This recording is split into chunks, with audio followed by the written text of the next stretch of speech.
Today I'm going to show you how I turned ordinary thrifted items into stunning pieces that will inspire your own creativity. Welcome to the Chic Show. Today's playlist is hosted by Jody at Southern Seasons, Shabby Meets Bling, Up All Night DIY, Crafting with Indiana Jones, Repurposed My Way, Marika Creations, and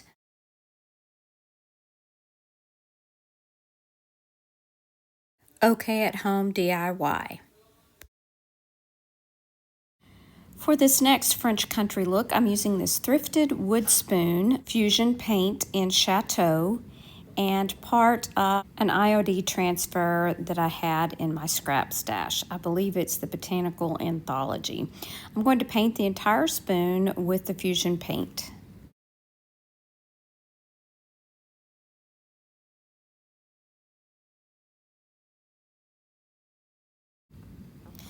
I'm going to use the rub-on transfer and I'm going to place it down on the spoon and use my transfer tool to transfer the image.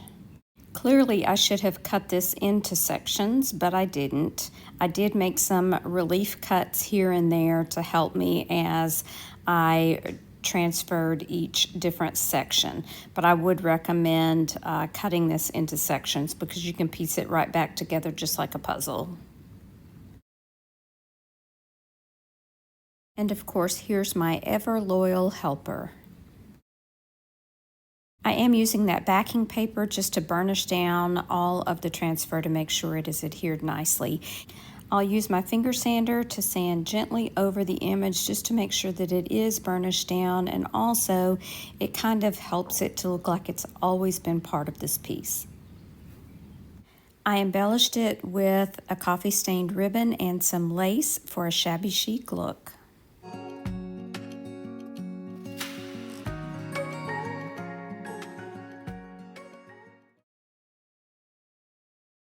This is a little drawer that hangs on the wall as well that I thrifted, but it looks like it originally came from Dollar General. I'm also going to be using this decoupage paper. This is by Roya Cycled, and she provides two papers to Sonnet's Maker's Box, which you can only get with the Maker's Box. So I'm deciding exactly which part of the paper I want on each side of the box, and I'm going to paint the entire box with white chalk paint. This will allow all the colors to pop. Once I get it painted, I'm using some DIY's liquid patina. I'm brushing that on. I'll spritz my decoupage paper with water, and then I will lay it down into that liquid patina. Once I have it positioned, I'll go ahead and spritz it with some more water and brush a little bit more of the liquid patina on top.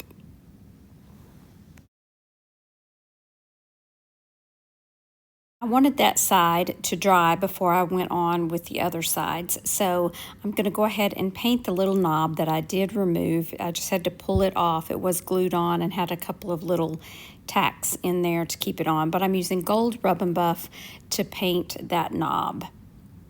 Now I'm going to move on to the second side, again applying that liquid patina, spritzing my decoupage paper, and then placing it down into the wet liquid patina, adding more liquid patina to the top of the paper, and we'll set that aside to dry as well.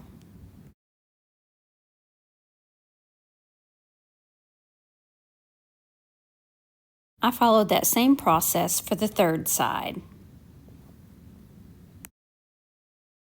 Once all three sides were dry, I used my finger sander and I sanded off any of the excess decoupage paper. This will give it a nice clean line.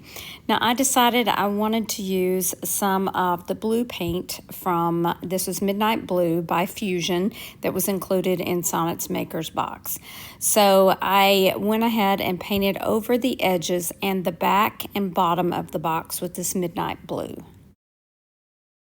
Of course, I felt like I needed to add a little bit of gold to this, so I'm accenting the edges of the front of the little drawer with a sponge brush and gold rub and buff.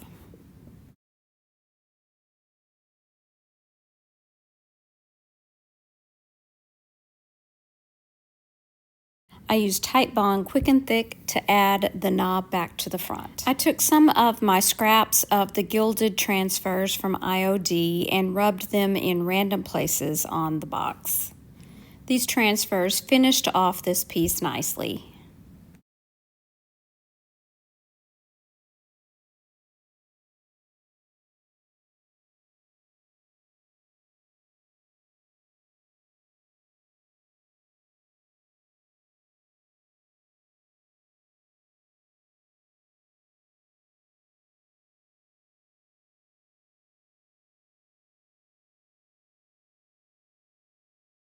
I have a stash of cutting boards that I have thrifted, and I'm going to be using one of these along with some air dry clay and IOD's trimmings for mold. I'm going to be placing this casting of this mold at the top of the cutting board.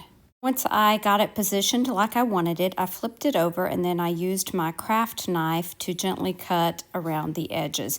And I'm not pressing down on the cutting board, so it's not flattening out my mold at all. I'll just set aside that extra clay because I'm going to need that in just a minute.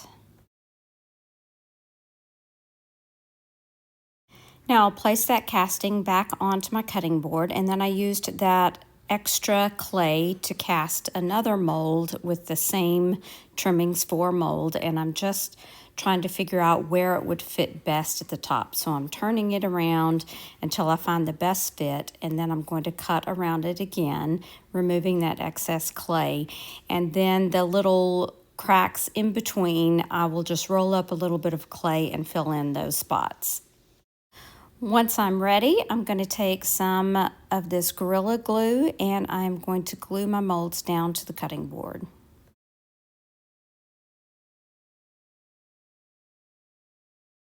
This is the time to kind of go around it and make sure that all those edges are nice and smooth. And once that is done, I can add a little bit more clay to those cracks in between the two different sections.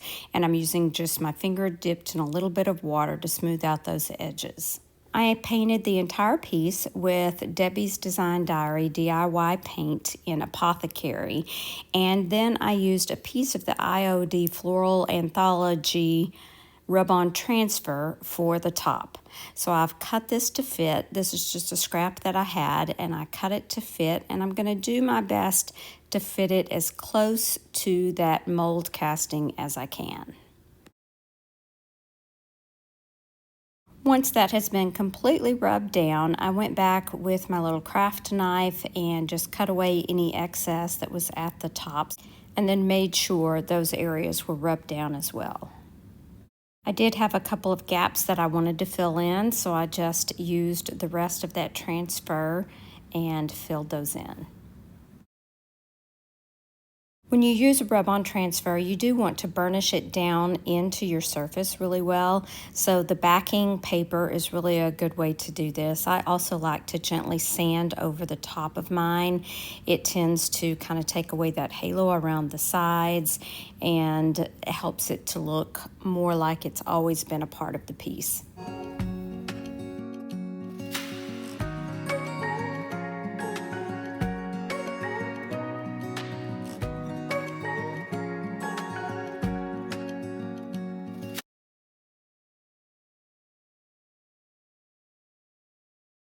Picture, and this one's been sitting in my stash for a while, and it has the perfect little spot on either side for a rub-on transfer.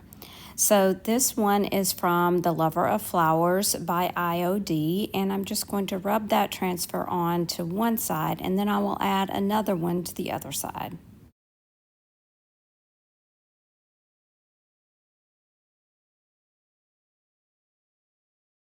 Now I'll flip it over and add this other flower, and then I have two different looks for this cute little picture.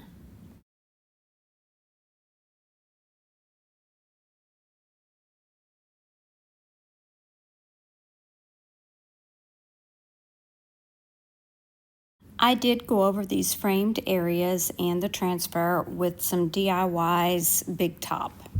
This cute yellow picture adds just a pop of color in my kitchen.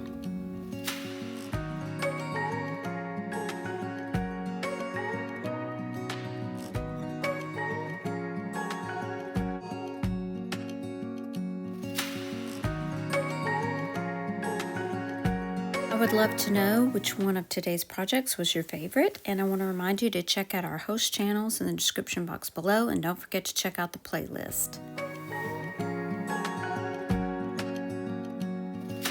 If you're looking for more inspiration, check out this video right here. Thanks so much for watching. Remember to share the chic. Bye now.